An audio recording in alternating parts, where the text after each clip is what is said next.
Hey guys, thanks for watching. Thanks for subscribing. I am back. Hopefully this time the camera works. This is the tutorial for the June-July swap.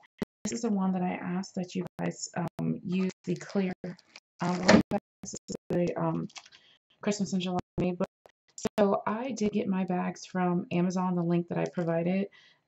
This is how they came. It's the same exact size as the ones that I bought from AC Moore. So they're really good. They're the same quality. The only difference is the adhesive strip here. This one's blue and mine was clear. So that's the only difference. I mean, they're the same size, same everything. So this was in case anyone is just now watching this video, this is for the June-July swap here on YouTube and also on my Facebook page, Coffee, Cake, and Crafting. If you have Facebook, I would prefer that you sign up on the Coffee, Cake, and Crafting. If you don't do Facebook, you can definitely sign up here. Just put in your comment that you don't really do Facebook or, no Facebook or something. So that way I know that you're not signing up under both YouTube and Facebook. Because we did have an issue with that where somebody signed up on both and I didn't know they were the same person. So, um, if you sign up here on YouTube, just let me know. Okay, so this was the swap. It's due July 20th. So return postage is $6.80 and you can PayPal me or you can send sticky stamps. I'm not going to mail yours back until I receive postage because it did get a little expensive for me with people forgetting or, sending it later, whatnot. But so there's that. Okay, so what you're going to do is you're going to be in groups of 3. So you're going to make and send 2 books. If you want to send a 3rd one from me, it's greatly appreciated. It's not mandatory, but then that way I don't have to open up somebody else's, but that's up to you. And with that, you must include the 2 Christmas cards, 2 shape tags, 2 clips, wait for the example, 2 3D ornaments, 1 goodie, and 1 letter. And I will go over the questions for the letter later. This is mainly just the tutorial one. Okay, so here's the book in case you haven't watched the other video. The other video goes into more detail with the clips. Like you have to make a clothespin and a paper clip. So make sure you watch that other video. This is just the tutorial. Right. So hopefully by now you have all your pieces cut out. The pieces were, I'll just use this. The pieces were, you needed 2 pieces of chipboard measuring 5 by 6, 1 piece measuring 1.5 by 5. You needed the 6 clear envelopes, and you needed 6 pieces of whatever color your inside of your book is going to be. You need 6 pieces at 1.5 by 4 3/4, which is this piece here. And then for the binding, we are going to use Following the Paper Trails Stack the Deck binding. You can use Kathy Order King's Hinge, whatever binding system you want. Just make sure that it's a piece of book, not ring. Not rings. Don't use with rings. It just doesn't hold up. So whether you use Stack the Deck, Hinge, I guess you could use a cinch machine. It may not come out as nice. I don't know. I don't have it, so I don't know. But I just ask that you don't use the notebook rings. Okay, so if you're going to use Stack the Deck binding system, you're going to need 1 piece at 1 inch by 4 3/4, 1 inch and a half, so 1.5 inches by 4 3/4, and then 2 by 4 3/4. So 1, 1.5, 2. And I just realized mine are different colors. Okay, well, whatever. All right, so I have all my pieces here, and so what we're going to do is we're going to start with that piece that's for the clear envelopes, the 1.5 inches by 4 3/4. So on that one, we need our scoreboard or your scoring tool. And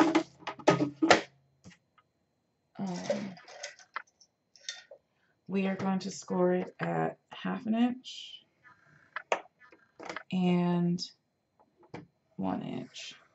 So this black thing right here, that's my camera on a shepherd's hook. For those of you who are live with me on Periscope, you got to see the ghetto-ness of my camera setup, but I guess not ghetto-ness, it's inventive. Okay, so you're good with that piece. So we just scored it at a 1/2 and 1, and we just kind of folded it like a Z. Keep your scoreboard out because you're going to need that. And we're going to use score tape. I'm using the 3/8 of an inch and the 1/4 inch. Use whatever tape you have, but you want to use a very strong tape. So you want to use either red line tape or what is it called? Hercules tape or sticky strip, score tape, something with substance. You cannot use tape runner or ATG gun for this because it just will fall apart. So you're going to go ahead and tape 2 sections down. And this book is something I came up with. I don't know if somebody else did it or not, but I was sitting here playing with the little bags, and this is what I came up with. So I didn't steal anybody's idea. This was mine. Okay, so I went ahead and took the tape off, and we want to get one of our bags.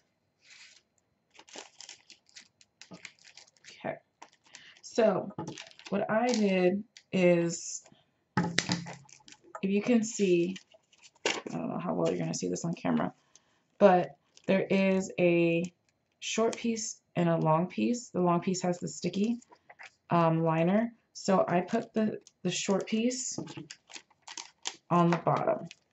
So short piece on the bottom. Okay. So what we're going to do now is just stick this in the hinge I came up with. And if I concentrate on these things, I can never do it. I usually just craft by just drop and go. So just drop and go. And then all you're going to do is fold that other sticky piece in. So now you have something that looks like this. So your envelope is sandwiched in between the two, and then you have one floppy bit here like so.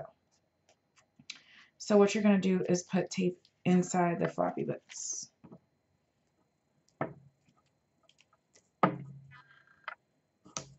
So, and you need to make sure that you varnish too, so that way the glue, well, the tape really adheres to. I wouldn't suggest using hot glue.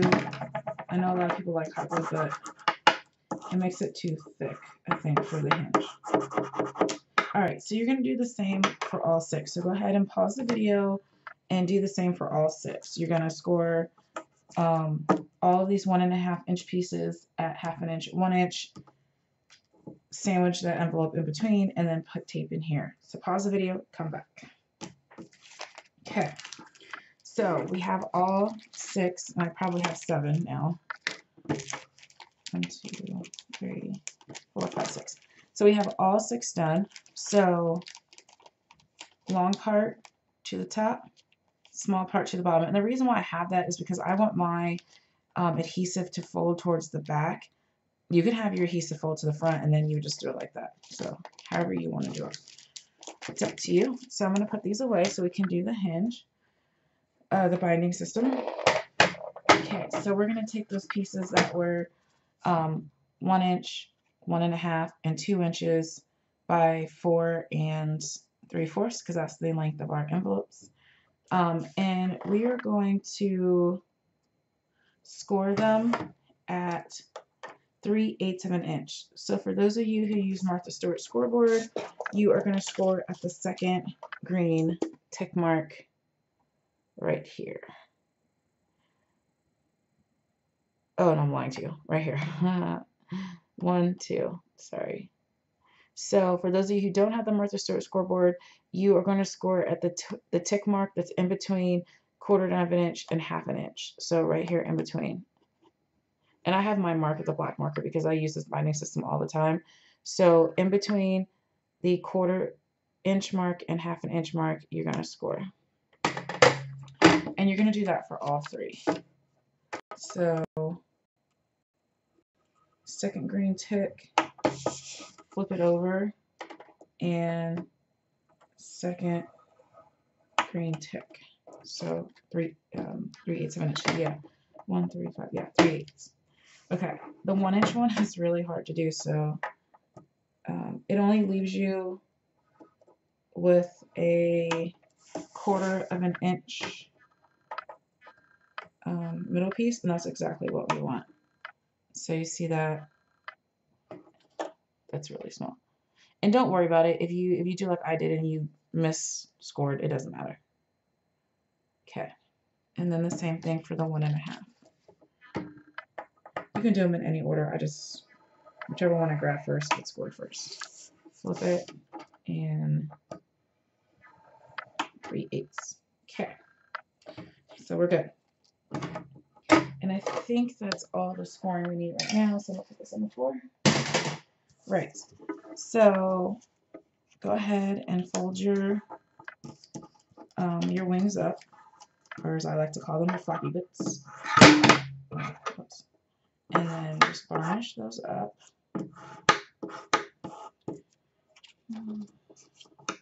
And so you could give yourself longer wings or floppy bits on the side if you want. I just didn't want to do math, so the tutorial that I watched her do this, this is how she did it at following a paper trail, so that's what I did. And this one I scored, I just need to see which line it is. Okay, so there's that. I think I hear my husband, he might be coming in. All right, so you're gonna flip them all over onto the back, and you're gonna apply score tape, and this is where I said you need to have the 1/4 inch as well. And hold on, I'm texting my husband so that way he knows not to come in. Okay, there we go. Right, so I used the 3/8 of an inch. Here you can use the thicker score tape. I just am too lazy to get up and get it. So I'm going to put 3 pieces, but how I like to do it is I like to go right up to that score line on the 2 corner pieces first. And that way, if I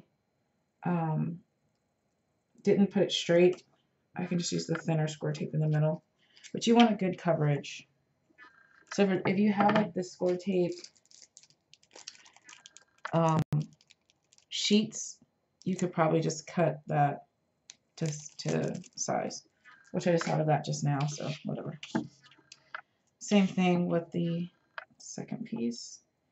You want to put the score tape right up to that score line in the middle section only. And this should only take 2 pieces. Okay. And then you need the 1/4 inch score tape.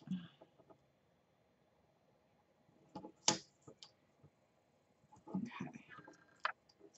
So that's all you need. And we're just going to varnish it on. So I'm watching the time. I'm using a different laptop. My other laptop only took 20 minutes of video.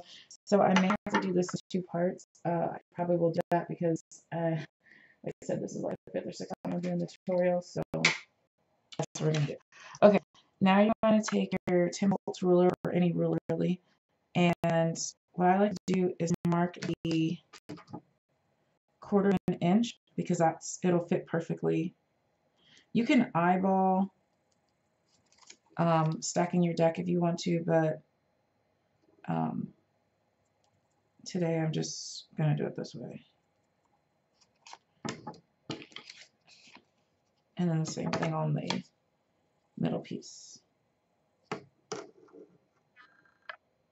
So I'm just marking a 1/4 of an inch from the score line,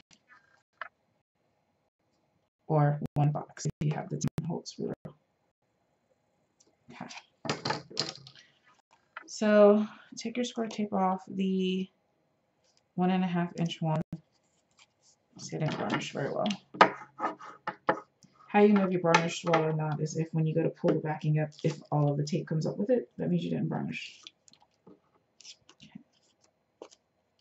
So I'm just going to fold the floppy bits up, and we are just going to lay this right in between those score lines. So I just like to press it gently on the top, and then I flip it and then do the side. I don't press the middle down until I know I have it where I want it. Like I said, I usually just eyeball it. Okay. So now that it looks pretty straight, now I'll go in and burnish it. Okay. So the 1-inch piece, take the backing off and just made it in those marks you made. Again, tap the top.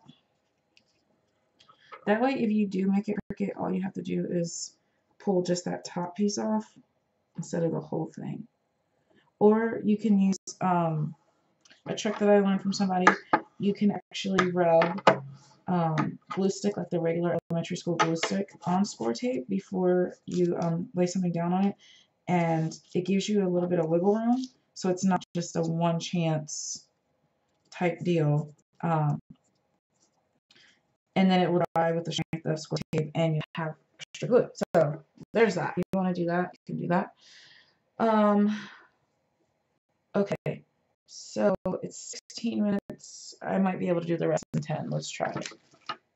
Okay, so now what we're going to do is cover our chipboard.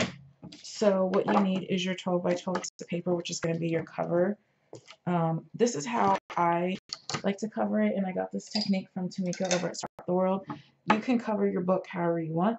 This way, to me, is so much easier than any other way. But like I said, you know, it's your craft, you do it. So we're going to cut this page in half. So right at 6.